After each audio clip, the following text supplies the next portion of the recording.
그런데 뱅크 오브 아메리카 왜 여러분들에게 공유를 해드렸겠습니까? 바로 JP모건과 모건 스탠리 그리고 골드만삭스의 주가들이 전부 다 신고가를 달성했기 때문입니다. 그렇다면 이 테마주로 묶이는 시장에서 뒤늦게 출발하는 기업들은 이 대장주를 향해서 따라간다라는 겁니다. 즉 앞에서 말씀드렸다시피 캐나다 은행주 중에서도 RBC 먼저 움직였죠. 그 다음에 TD, BMO, 스코셔뱅크 움직였습니다. 그렇다면 시장은 어떻게 보겠습니까? 캐나다 은행주 전부 다 좋네? 라고 보기 시작하면 상대적으로 덜 오른 CIBC도 같이 따라갑니다. 이걸 순환매라고 하죠. 그래서 미국의 금융주 중에서도 JP모건과 모건 스탠리, 골드만삭스가 움직이다 보니 제가 뱅크 오브 아메리카를 여러분들에게 공유를 해드린 겁니다. 즉 여러분들이 해야 될 건 대장주를 놓쳤다면 끝난 게 아닙니다. 아쉬워하지 않으셔도 됩니다. 그 섹터 안에서 아직 덜 오른 종목을 찾을 수만 있다면 여러분들도 쉽게 수익을 볼 수 있다는 겁니다.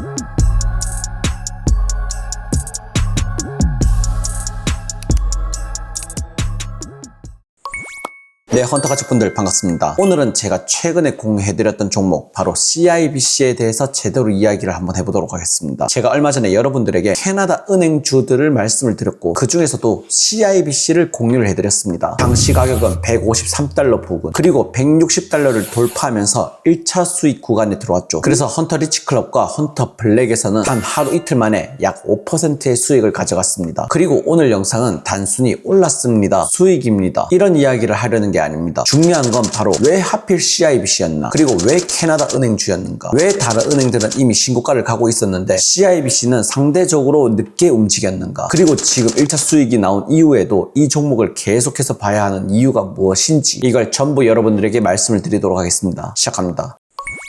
여러분, 최근 시장을 보시게 되면 AI와 반도체 그리고 원전, 데이터 센터 이런 종목들이 계속해서 주목을 받고 있는 거 다들 아실 겁니다. 그런데 주식시장에서는 이런 성장주만 움직이는 게 아니죠. 아주 조용히 아주 강하게 올라타는 섹터가 있습니다. 바로 금융주죠. 특히 금융주 중에서도 캐나다 은행주. 제가 왜 여러분들에게 얼마 전에 캐나다 은행주들을 공유를 해드렸냐면 이 시장은 미국 은행주와 구조가 조금은 다릅니다. 미국 은행은 수천 개 은행이 경쟁하는 구조죠. 하지만 캐나다 은행은 몇 개 대형 은행이 시장을 독점하고 있습니다. RBC, TD, BMO, 스코셔뱅크 그리고 CIBC 이런 은행들이 캐나다 금융 시스템의 중심이라는 거 제가 지난 영상에서 말씀을 드렸죠. 쉽게 말해서 캐나다에서 사람들이 집을 사고 대출을 받고 예금을 하고 카드를 쓰고 투자를 하고 사업 자금을 빌리면 결국 이 대형 은행들로 돈이 흐르게 되어 있습니다. 이게 캐나다 은행주의 가장 큰 장점이죠, 여러분. 안정적인 시장 지배력과 높은 배당 그리고 보수적인 리스크 관리 그리고 장기적으로 꾸준한 이익 창출력. 그래서 캐나다 은행주들은 미국 은행주처럼 화려하지는 않지만 기관들이 좋아하는 섹터라는 거 다들 알고 계실 겁니다. 그렇다면 여러분, 최근 들어 왜 캐나다 은행주들이 강해졌을까요? 첫 번째는